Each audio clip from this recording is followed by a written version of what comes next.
What's going on, everybody? I am back with another Prize Picks MLB player props video. This one going to be breaking it down, giving you guys 5 picks to get you winning some money over here on Prize Picks. As always, if you haven't checked out Prize Picks, would highly recommend you check them out, guys. It is a player props website and app where you can win money off of picking the over and under on things like players' strikeouts, first inning runs allowed, pitcher fantasy score, pitches thrown, etc. Go ahead and use that promo code KJK DFS to receive an instant match on your first deposit up to $100 today. Again, that is code KJK DFS. Go to lock that in, get that free money offer. Start winning some money over here on Prize Picks with these picks today, guys. We went 4-1 yesterday. Marcus Stroman letting us down, giving up a couple of bombs, unfortunately. But we continue to be hot. If you've been tailing the last few weeks, you should be making an absolute killing, especially if you're mixing and matching these picks. Even if you're running the 5-man flexes, a lot of times we're doubling our money going 4-1. So, looking to stay hot in this one. If you haven't checked out the premium content, guys, you need to do so. We made an absolute killing in the VIP last night. I mean, we were profiting on all sites. If you're playing every single night and you have not signed up for the KJK VIP member package yet, I do not know what you're doing, honestly. We are making an absolute killing. We were able to find value plays yesterday on Prize Picks, Underdog, Monkey Knife Fight. We had a nice play on Sports Battle as well. I mean, there's some apps I haven't even put on here as far as a visual yet that we're getting plays on. I'm working to just keep building and building and building that package. Great community over there. Shout out to those guys.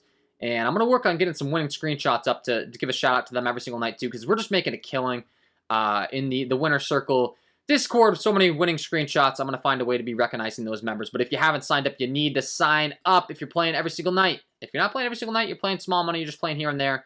I get it. There's free content here, but if you're playing every single night, there's really no excuse to not be in here because you're going to get your return on your investment so quick, it's not even funny. I've had so many members sign up and say, I invested this $50 and I have made $600 in the first 2 days. Like, it's just, I'm getting that consistently, which is awesome. Makes me feel good about my process, makes me feel good about helping the community as well. And we're having a lot of fun in there. So check that out if you're interested. And if you enjoy the content, would be greatly appreciated if you hit that like button, subscribe to the channel, hit the notification bell so you don't miss any future content that I upload. Like goal for all these videos is going to be 200 likes. I'm grinding. We've been winning night in and night out. Hit that like button. It takes 2 seconds. We went 4-1 in WNBA last night as well, so it's not just MLB we're profiting in. Really do appreciate the support. Really goes a long way. But let's talk about it. We got some day baseball today, and I'm going to be targeting a lot of the day games, so let's kick it off at the top with the Tampa Bay Rays taking on the Milwaukee Brewers. And I want to talk about Mr. Jeffrey Springs because he is good, and I think he gets a nice discount on his pitcher fantasy score. He's got the best SIERA on the entire slate today with a 3.25 SIERA, even better than Woodruff, Verlander, Robbie Ray, Sandy Alcantara. If that doesn't tell you something, I don't know what does. I mean, SIERA is a good way of determining how good a pitcher's been so far, how good is expected to be in the future.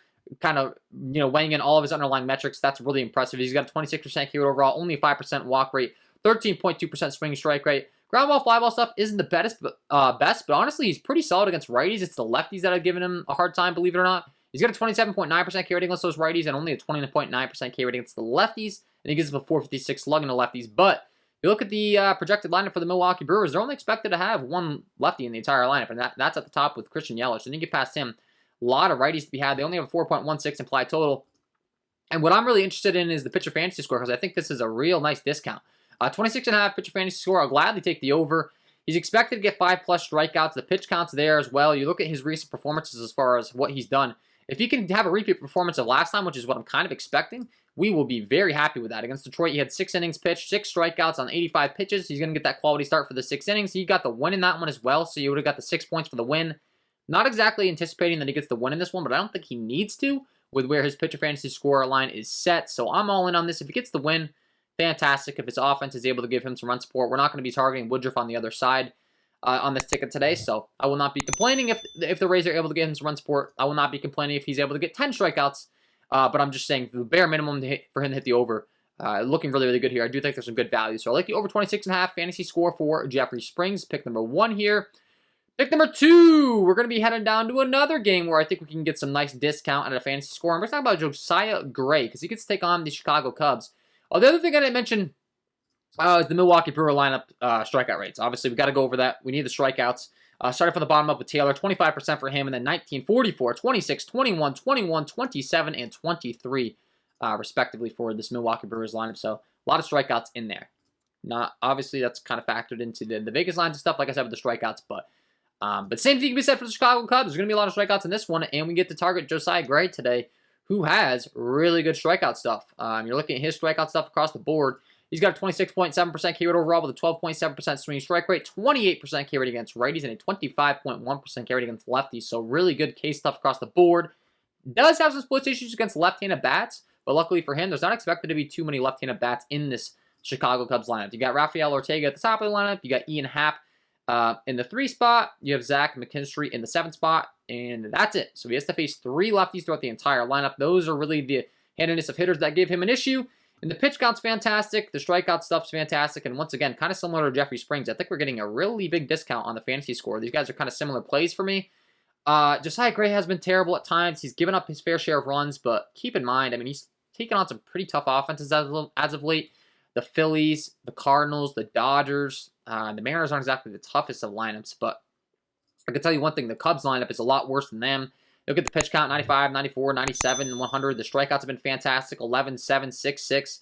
The earned runs, really, if he can just keep them the 3 earned runs or less, I feel pretty confident about him hitting the fantasy score here.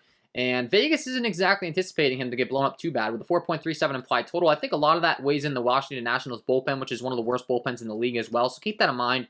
If Josiah Gray is able to go out there and get 6+ strikeouts, which he's expected to, hopefully go 6+ innings, keep them to 3 earned runs or less. He has some wiggle room to allow a few earned runs.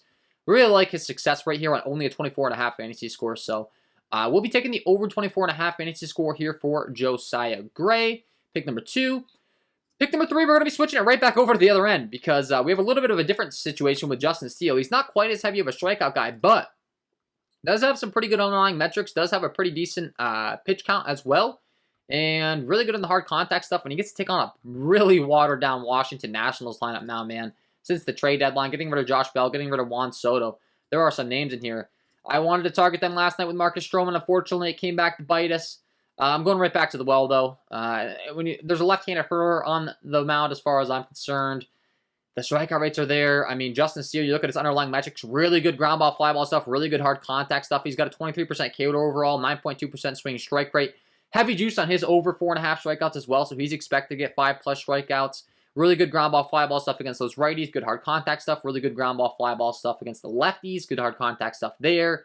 And once again, you factor in this Nationals lineup, there's some strikeouts to be had as well. So I'm not really too scared of them from a power threat. I'm not too scared of them really overall. They're not expected to score many runs with a 3.13 implied total. Steele's got a pretty nice leash. He's got a good strikeout matchup here. A lot of good things going on for him. Start from the bottom up as far as their K rates are concerned. 31, 22, 25, 16, 35, 19, and 20.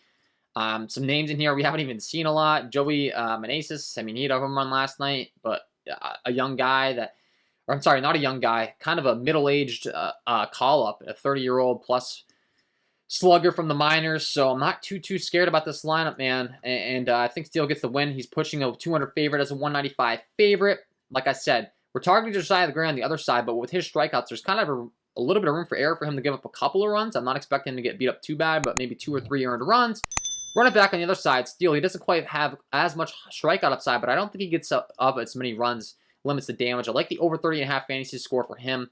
Once again, long leash, great matchup. The Nationals don't scare us. If he wants to go out there and strike out 10, we'll take it. Same thing with Josiah Gray, same thing with Jeffrey Springs, and all of which have pretty good strikeout stuff. We are not going to complain, but once again, we're looking at the value, the bare minimum. There's a pretty nice value on these pitcher fantasy scores. So that's going to be pick number 3 there. Rocking with the over 30.5 fantasy score for him.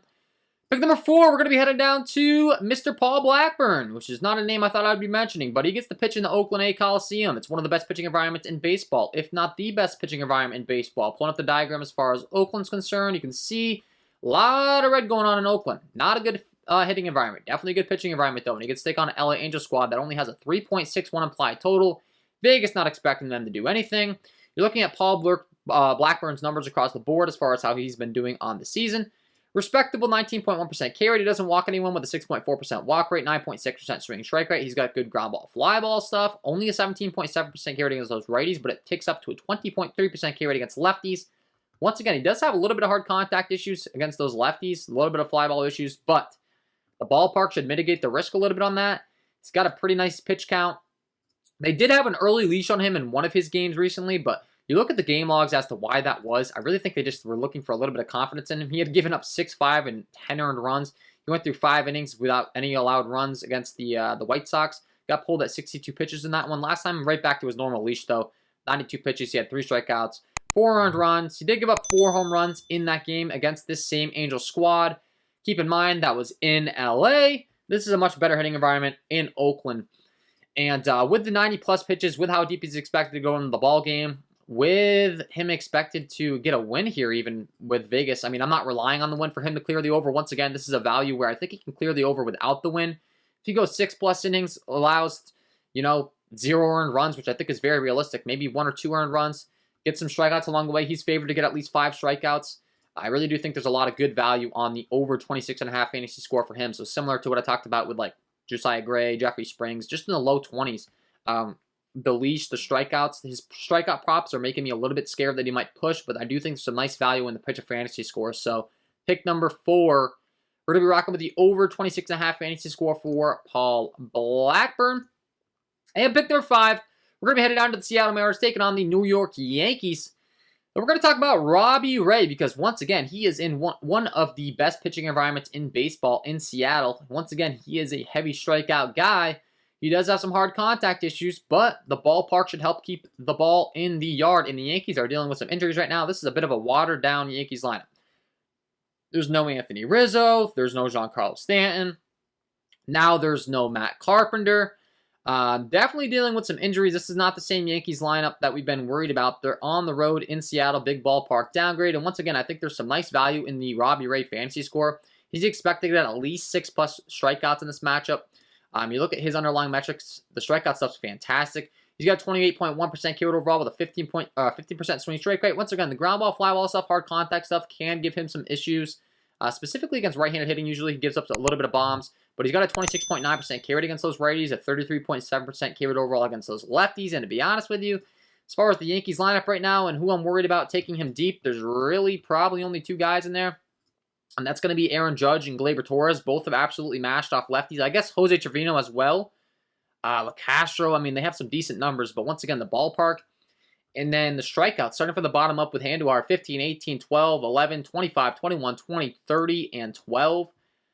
Just not a lot of power. Not a lot of threat as far as the ballpark's concerned. And once again, a guy with a really long leash that I just think has a little bit too low of a pitcher fantasy score that I think he could give up maybe 1, 2 runs, still get his strikeouts, still get the quality start and go 7+ innings.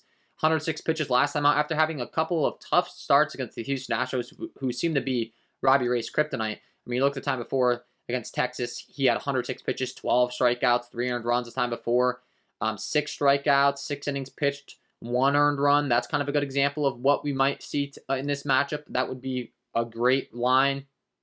If he's able to go those 6+, only give up 1 earned run, get those strikeouts. He's in a really good spot to pick up the quality start. Get over this 30.5 pitcher fantasy score hump. Once again, it's a situation where I'm not relying on the win for him to get the over. If he gets the win, fantastic. If he wants to go out there and strike out 10+, fantastic, because the upside's definitely there. It's kind of the story with a lot of these guys, with the matchups and everything. And I didn't even talk about the LA Angels lineup strikeout rates with Paul Blackburn, man. I should have. I mean, that's a big reason as to why I'm going there. LA Angels lineup, starting from the bottom up as far as their strikeout rates are concerned with Velasquez, 35, 23, 28, 31, 31, 41, 18, and 24. A lot of strikeouts in the Angels lineup, so that's something I didn't touch on. I just talked about the Yankees lineup, but pick number 5, we're going to be rocking with the over 30.5 pitcher fantasy score for Robbie Ray, and that is my 5 picks to get you winning some money over here on Prizepicks in the MLB today, guys. Hopefully you enjoyed. If you did, hit that like button, subscribe to the channel, hit the notification bell so you don't miss any future content that I upload. Once again, if you have not checked out the premium content packages, especially the new VIP, it's a no-brainer. It's a slight up bump cost compared to the others, but you get way more value, and I'm putting in a lot more hours than what I'm charging. If this were something I was, charging on an hourly basis or contracting out or whatever the case may be, I can promise you I would be charging a lot more than that, but the point is to make it affordable and to make people in the community money while also getting a little bit of compensation for my time, but I'm not trying to make a killing. Trying to make you a killing, that's for sure, though. Trying to win the community money, and like I said, last night was fantastic, so it always makes me pumped. When the members in the VIP are pumped, I'm pumped. They were happy winning money, so that's what it's all about. And that is all from me, guys. Wishing you all the best of luck on your MLB props today. And we will see you in the next one.